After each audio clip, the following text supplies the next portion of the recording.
Hey, what's up everybody? I'm Joe Cornett. I'm here at the Coconino Center for the Arts. As you all know, the executive director, JT, aka the art kingpin, is gonna be leaving us. Apparently he's like going up to the Northwest to like swim in the ocean or something, we don't even know. But this community is gonna miss him like the country misses Obama right now. And we have all gotten together and made a top 10 video just to show all the cool stuff that he's done. I had this vision.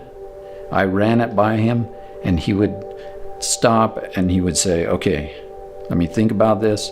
5 or 10 minutes later, he'd come back and he'd say, do it.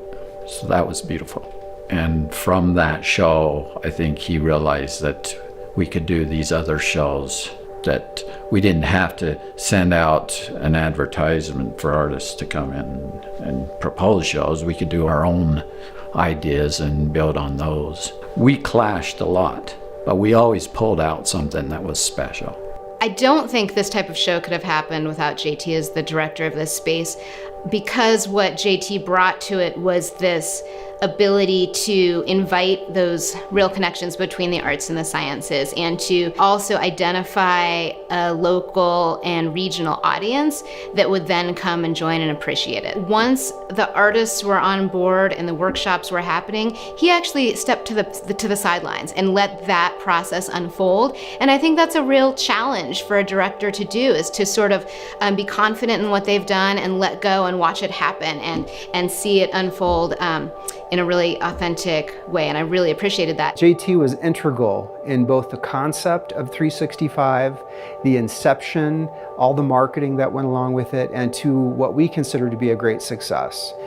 With over 6,000 unique visitors per month to the website, which drives economic impact to the community and to those events. JT was a consummate professional, and I'll miss his both business acumen and his humor that went along with it. JT's been an incredibly generous partner for the Museum of Northern Arizona.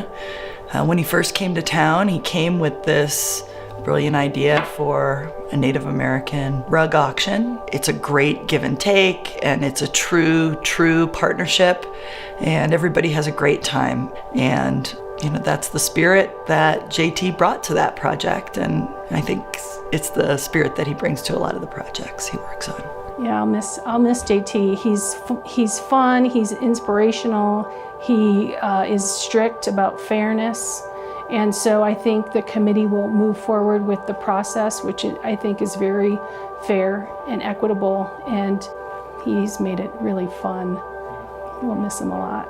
Basically, I think of JT as brilliant, as both a visionary and as somebody who can be tactical and execute. And that balance is what really, I think, helped Hope and Trauma be as successful as it was. The whole issue of uranium mining could really polarize people, and he didn't put the kibosh on that.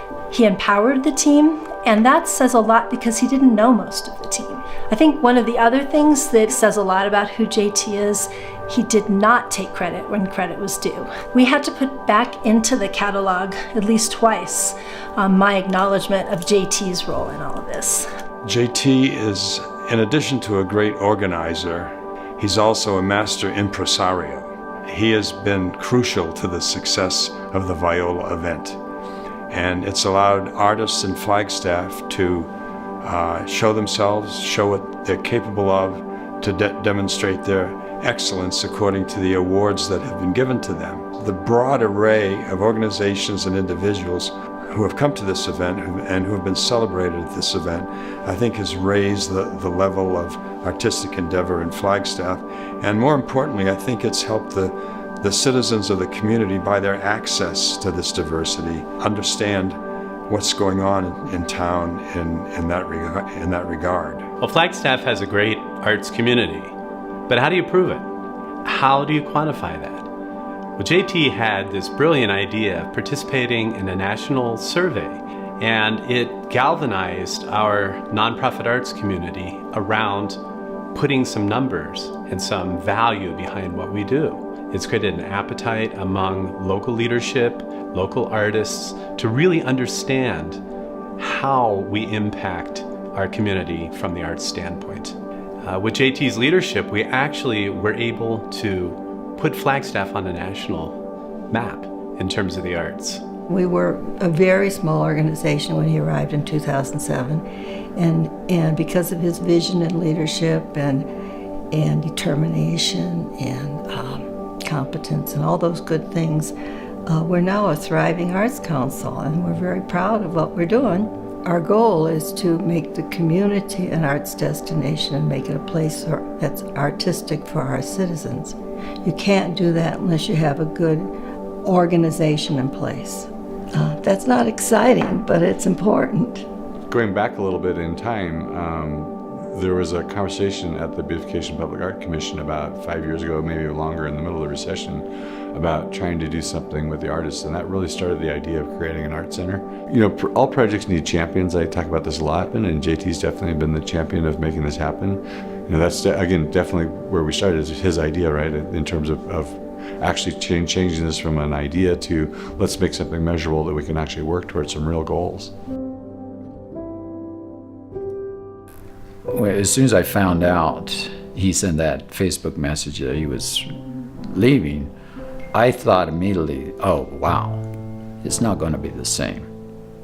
Because of him and that solid backbone of making things happen. That trust that he has in the artists and the participants and the range of visitors he brings to that venue, and the level of risk-taking he's been able to do to really bring different disciplines and make these interdisciplinary connections that you don't see at a lot of arts institutions.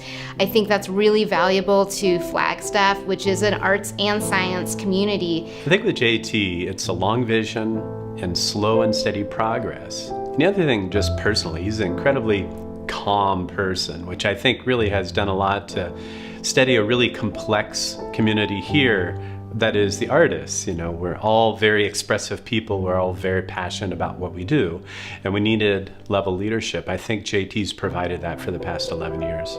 He's got a nice balance between being a executive director and kind of formal and doing those duties, but on the other hand, being part of the arts community and part of the fun of the community. And so I'll definitely miss some of the fun he brings to things. He's leaving us with a really strong legacy, which will carry on for quite a while into the future. JT will have left a legacy for Flagstaff, which is really important. I think the search for his successor has to be really careful to find someone who has this broad array of talents that he had. He's raised this child and he's passing it on, and it's up to us.